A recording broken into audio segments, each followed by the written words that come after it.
pals, Nary here from Drake Wing Game, and it's 7 down Twitter the Gaming Drag. Today I'm coming back at you another Let's Play episode of Homecoming, Hiko's Path. Anyway, y'all, before we jump into it, just want to let y'all know that our Patreon is now for as little as $5. Y'all can help support the channel, get some awesome rewards like permanent access to our community Discord server and full access to upcoming not safe for work videos. Anyway, y'all, let's go ahead and jump right back in. Alarm chain, you were up, and let's go. Alright. Mom worked at one of the supermarkets there, too. She was close to becoming a manager before we had to move. She's been working at a clothing store. I point at my shirt. That's when I got this bad boy. I let my tail gently swish around behind me. I've always loved this shirt. How about your father? Grandpa sits proudly with a grin. I'm sure my son's doing well, too. Yeah. He's trying his best, but work has been stressing him out lately. We haven't seen him that much this year since they keep making him work longer hours. I'm so proud of him. He brings honor to the Nishimura name. Grandpa slowly sips from his cup of tea. Grandma, on the other hand, looks somewhat concerned. Is that it, dear? I nod. I love my father, but he hasn't been the same since we moved. I'm not going to tell his parents that, though. She continues to stare at me. Oh! And something hits her out of nowhere. I almost forgot. Silly me. Your friend Shun Kadori called earlier wanting to know if you were available. Really? That's weird for him to call this early. I told him you were on a walk and would call him back. Ah! The myriad of reasons why Shun would call crossed through my mind. It all settles on one thing. Video games. Yeah, bet he wants to play video games all day with me. Huh. Thanks for telling me. I'll give him a call when I get the chance. I consider my options while finishing up breakfast.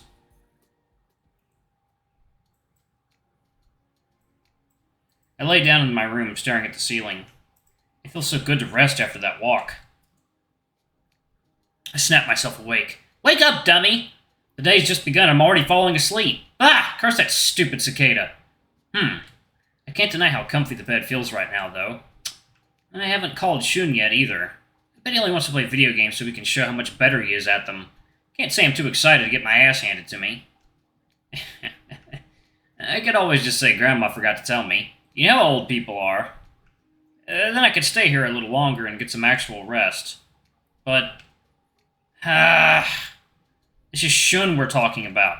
He's been really excited to play video games again with me. It's kind of rude to blow him off like this. What should I do? Give him a call. I shake my head and force myself to my feet. My legs are already sore, and I haven't even been here a week yet.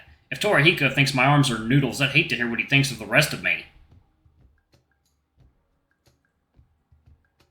Speaking of noodles, I should call Shun back now. There you go. Water time.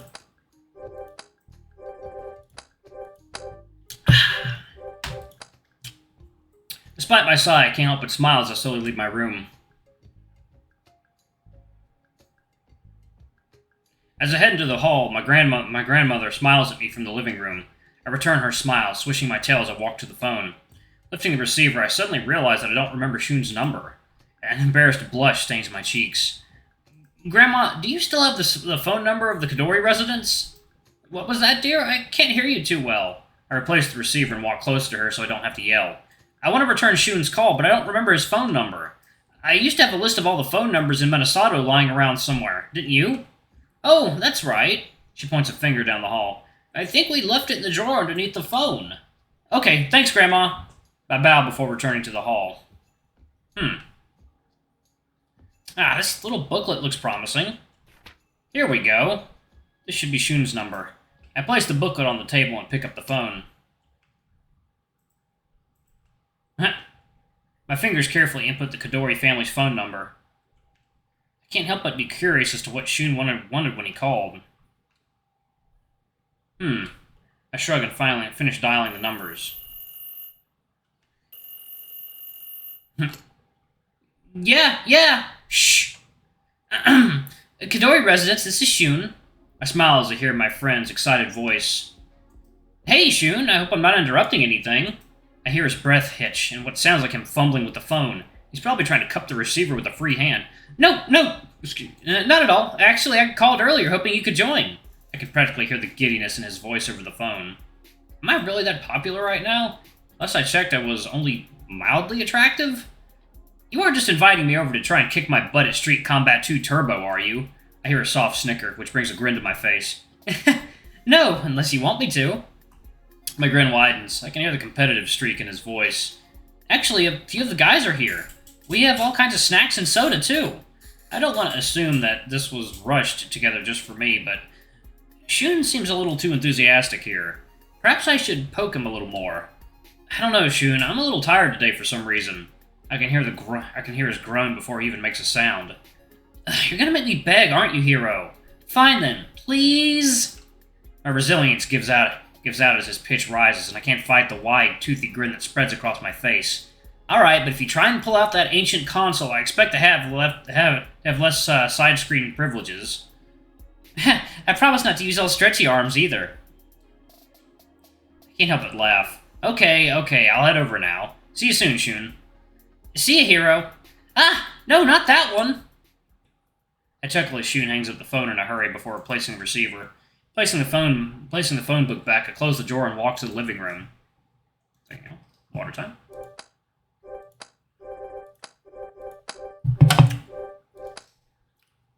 How'd it go, dear? My grandparents look up at me, ears twitching. It was good. Shun wanted to know if I could hang out with him today. I'm gonna head over there now. A smile comes to Grandma's face and she nods. Oh, that's splendid timing. Your grandfather and I will be okay in Kazanari today. Well, I will be going to Kazanari today. We were worried you might have had nothing to do. I smile back at them and shake my head. I'm sure Shun had a big day of fun planned for me. He said something about some of our friends being there too. Well, have fun, but don't get into too much trouble. I grin and give them a playful salute. Yes, sir. Yes, ma'am. I turn on my heel and march towards the door. The sound of my grandparents' laughs behind me. Stepping into my shoes, I look back over my shoulder. I'm leaving! Don't you think you should probably shower first, dear? I stop in my tracks. Track unlocked. Humor? I give another embarrassed blush before kicking off my shoes once again. Grandma's right, though. In my excitement, I didn't take into account my presentation. I suppose that wouldn't hurt. As I walk towards the bathroom, my grandparents fail to hold back snickers. I smile as I wash myself, massaging the shampoo into my fur. This is probably for the best. I'd hate to turn up all stinky after having taken a morning run. As I continue to shower, I hum softly to myself, trying to imagine what Shun has planned for me. Should be interesting.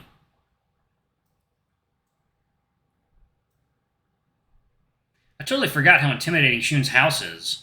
It's one thing to have traditional Japanese architecture, but those stone arches leading to the door, not to mention the perfect, almost militaristic trim to the bushes, they really make a statement. I take a second to run a hand through my bangs and smooth down my bushy hair before reaching for the doorbell. I anxiously bounce up and down on my feet. As I begin to wonder if anyone heard the doorbell, I can make out what sounds like the thumping of running feet. Huh? Oof! Hiro, what took you so long? I nearly topple over backwards as Shun launches himself at me, flinging his arms around my neck. I have to wrap my arms tightly around his middle in order to stop us both from falling. I, needed a quick shower. Oh, your glasses. Shun releases his grip to readjust his skewed glasses, an annoyed look on his face. I should really get contacts, but I hate having to touch my eyes. The little wolf shakes his head before smiling at me. Never mind that, come on in. I'm about to take him up on his invitation when his cheeks suddenly go red. By the way, your shampoo, it smells nice. I stop blinking at him in surprise. Oh, thanks. Wait a minute, did he just purposefully smell me? Yeah, because he wants your D. What's that D? Oh, I'm so excited for this. I mean, for you. Like now, water time.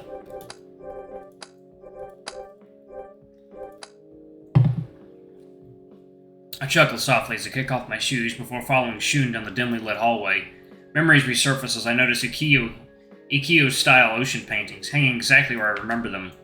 Voices creep to me from around the corner, the dining room, if I remember correctly. Oh wow, yep, he wasn't kidding. There are a lot of his friends there. As around the corner, I see my friend settled onto mats around the massive wooden dining table. Shun is hunched over a notebook. I got some hair in my eye. Y'all, 1 second. Shun is hunched over a notebook, nibbling at the claw of his thumb on his free hand while he scribbles. Sotaro is blowing gently over a hot cup of instant ramen. Tatsuki and Tora seem to be arguing over a piece of paper that the dragon is holding. Strange dice are arranged in front of each of them. Ah, seems you didn't die of heat stroke after all. Shin's sharp tongue catches me off guard, causing me to rub the back of my head. Sorry, were you guys waiting long? Shin simply smiles and taps a free spot at the table with his fingers before turning his attention back to his notebook. Wow, Shun wasn't kidding about the snacks either. A small pyramid of instant ramen cups stand next to 3 large bottles of cola, 2 jumbo-sized bags of potato chips, and several stacks of fruit cookies. Junk food heaven. I was trying to watch my weight, too. Oh, come on! I'm not trying to give you a hard time, dude. Just tell me who the lucky lady is, and I'll lay off. My attention turns to Tora and Tatsuki. The dragon glares at Tora defensively. I told you already. I just drew the character myself. Why is that so hard to believe? Have you seen the size of your hands? There's no way you drew that Oh, hey there, Hiro. As Torihiko waves at me, Tatsuki glances in my direction and smiles. Good timing, Hiroyuki. I was about to grab my keys and drive over to get you. An uncomfortable expression makes its way to the tiger's face. Yeah, maybe it was better that you walked. At least have a ride, schoolboy. Tatsuki's defensive response gets a smirk from Tora, and he puts a hand on his hip, puffing out his chest. You're absolutely right, big guy. I wish I could cruise around in a death trap, too. Bah! I sit down and cross my legs under the table, gazing longingly at the snacks in front of me. Oh, Mr. Nishimura! Shun put one of the pork ones aside for you. Satoru glances over at Torihiko and Tatsuki before reaching under the table. He pulls out a rather hefty-sized ramen cup from his lap. He said they'd go fast and to snag one for you. He slides it across the table and into my hands. I quickly hide the cup in my lap, just as he did. I look over at him and give him a grateful smile. I owe you one, Satoru. These are like gold around here. Okay, guys, I got more hot water going. Did anyone explain the game to Hiro? Oh, 1 second, y'all. It is, in fact, I believe, your time. Yep. Okay. So, let's see what time. Okay, yeah.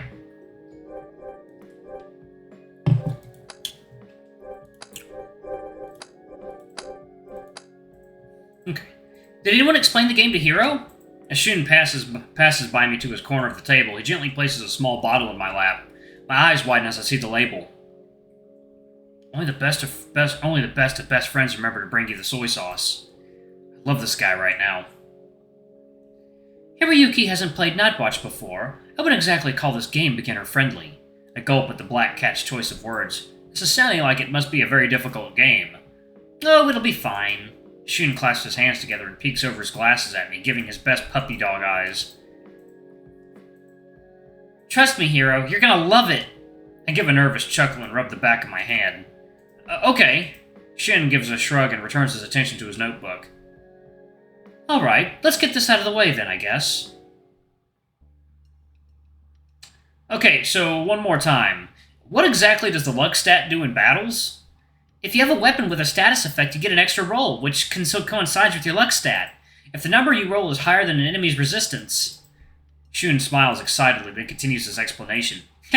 You can bleed your opponent to death. Or poison him. Or whatever other status you have with your weapon.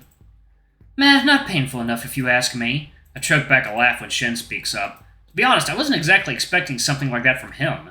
Shun gives a laugh, his tail switching excitedly. You'll get the hang of it by watching Shin. He's been running a build that is centered around luck anyway. Actually, Shin, for a character that has so little strength, he sure is ripped. Do you have a reason for that? Shin puts his pen down and brings his hands into a ball under his chin. With a blank expression, he just stares silently at Torihiko. It's an uncomfortable sight to behold. Alright, y'all, I'm going to go ahead and pause it right there. Thank y'all so much for watching. Don't forget to like, comment, subscribe, ring that notification bell, and check out our Patreon if you can. It always helps. But before I go, I'm going to give a quick shout out to our bronze tier patrons. Thank y'all for all you donate to the channel. We greatly appreciate it. And thank you to our silver tier patron, Cade Silvermoon.